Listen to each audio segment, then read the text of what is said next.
এই দেশের এক পীরের বইতে আমি নিজে লেখা দেখলাম, পীর সাহেব বইতে লিখছেন হক্কানি পীর যদি এমন কোনো কথা বলে যেটা কোরআন হাদিসের উল্টা, তাহলে হক্কানি পীরেরটা মাইন্না চলবা।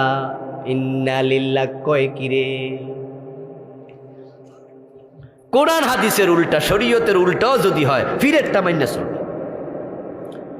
এরপরে লেখছে যদি পীর বলে, হক্কানি পীর বলে মদের মাঝে শরাবের মাঝে জায়নামাজ বিজায়া ওই জায়নামাজে দাঁড়ায়া নামাজ পড়ো, পীরেরটা সেটাও মানবা।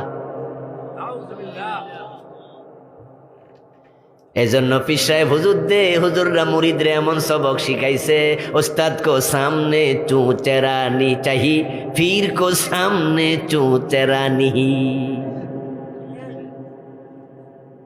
ওস্তাদের সামনে ওস্তাদের কোনো কথা যদি বুঝে না আসে তাহলে প্রশ্ন করবা, জিজ্ঞাসা করবা, চুচেরা করবা, স্যার এটা বুঝি নাই, স্যার একটু বুঝাইয়া দেন, অসুবিধা নাই। কিন্তু পীর যদি কোনো কথা বলে, যদি নাও বুঝো চুচেরা নিহি, শুধু মান্যা নিবা, কিচ্ছু জিগাবে না।